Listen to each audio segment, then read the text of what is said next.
Hey guys, I just wanted to make a quick video because you know how fun thoughts pop in my head and I tend to talk about them.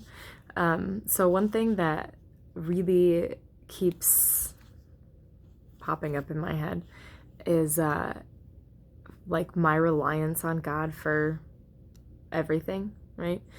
So one of the things I realized that I was doing, I was panicking a little bit, not a whole lot, like about like food because I've, as we may know, if we look at like my other videos, like I obviously have problems with food.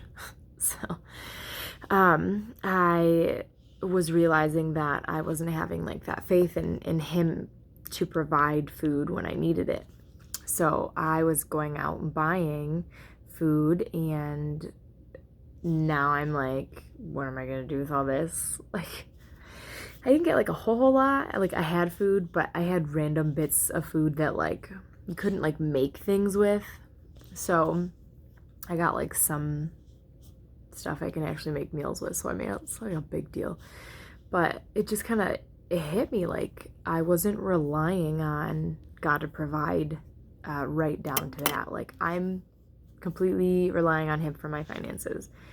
He has provided in the past, twice now, when I've needed him to help me pay my rent and stuff like that. So like I've witnessed it, so I'm not like concerned with that.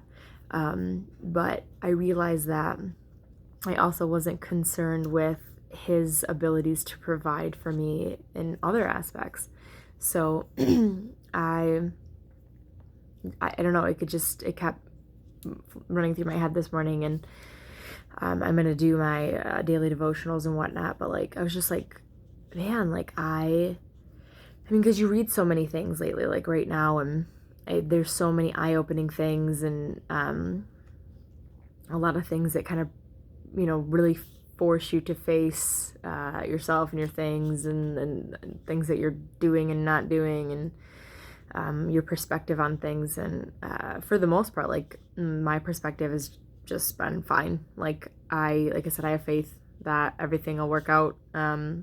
Obviously, like I have to use common sense and do my part and not put myself in situations or around, people and whatnot. So of course, like there are things that I obviously need to do in addition to having faith that he will protect me and provide. I mean, it's my own fault if I go choose to, drink and then get sick or whatever. Like, it was my choice to take the drink. So I don't know. Like, there's things that we have to also be held accountable for. So, and I think it's kind of interesting. Like everyone's like stocking up on liquor and alcohol and excuse me, sorry, but like if we're trying to stay healthy, is it wise to like reduce our immune systems? Like, I guess, like, okay, we're quarantined and we're by ourselves and it's not like a big deal because no one else is around, but I just feel like now would be the time to boost your immune system. And that would be like water and, smoothies and juices and salads and greens and things that we don't get to do on a daily basis because we're so busy. But people are bored, and I feel like a lot of times people are still trying to find escapes from, their mind or reality or things like that. So it's a lot easier to just drink or smoke or whatever. And like, don't get me wrong, I'm not downing it. I just know from experience, like if I smoke or I drink, it weakens my immune system. So that's putting me at a higher risk. And so I'm kind of like, I shouldn't be drinking or smoking. But for some reason, I was like, I'm going to jump on this bandwagon. So I found a wine I liked in my storage unit, and I brought it home, and I had a glass of it. But my stomach's still messed up. Like, the heartburn and the inflammation and whatnot.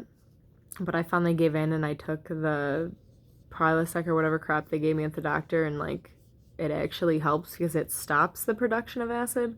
So my stomach isn't inflamed all night from constant acid. But it's also been my own fault because I've been eating terribly.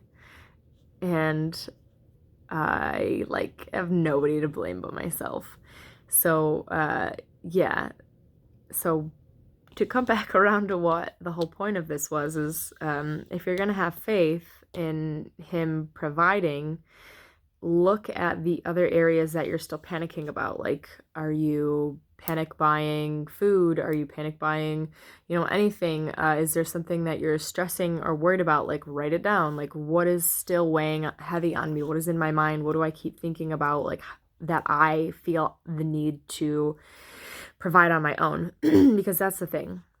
When you're trying to do it in your own strength and in your own ability, like, that's where things can get really hard really fast. But when you are like, all right, Lord, like, this is where I'm struggling, this is what I need help with, please, if you're hungry, Lord, I don't know how I'm going to get my next meal. Lord, I don't know how I'm going to get gas in my car.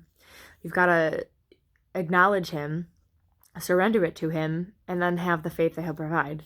So I feel like if you take the time when something pops in your head and just be like, okay, this is what I'm struggling with. This is what I feel the need to run out and buy, or the fear of what I'm not going to be able to do. And really take that time, write it down, think about it, and pray, and, then ask him for a shift and renewed mind and perspective, and in being able to see things in a positive way. You can really kind of weed out a lot of that stress and worry, because you know that it'll be fine. So that was it. Another 7-minute video. Sorry, everyone.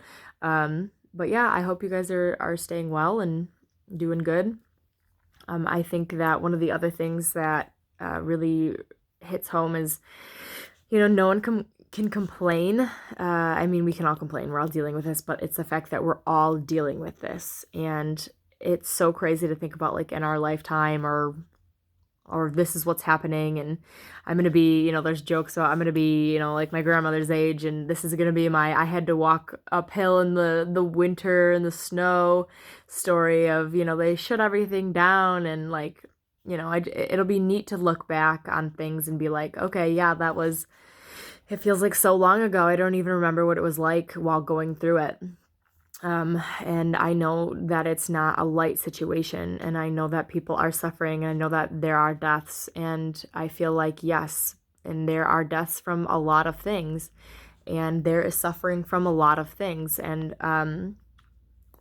unfortunately, this is something that is wreaking havoc, and I get that, and I'm not making light of the situation. I'm just, as I'm sure we all are, ready for this to be done with, ready to get back to our lives, ready to be busy at work again, and not know how we're gonna make it through the next 5 hours, like little things like that. And I mean, it's good to, realize the things that we've been taking for granted. And I think it's a good time to just mentally, physically, and emotionally reset your life and really kind of get back on track, because we have this opportunity and we need to start viewing it as positively as we can and have as much faith as possible. I know that we're human, and it's not always easy to keep faith in things when it seems like it's hopeless, but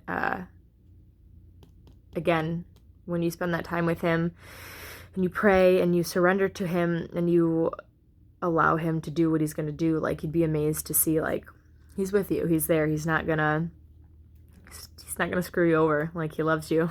So I guess that's the other big thing, like, remember and know that you're loved. Like, if you need something, you've got to ask. And that's the thing, like, if you need something, like, ask, put it out there. You'd never know who's listening, who's got something that they can provide, and that's oftentimes an answered prayer. So, all right, I'm going to get out of here. You guys have a great day. Be safe, stay well. Love you. God bless.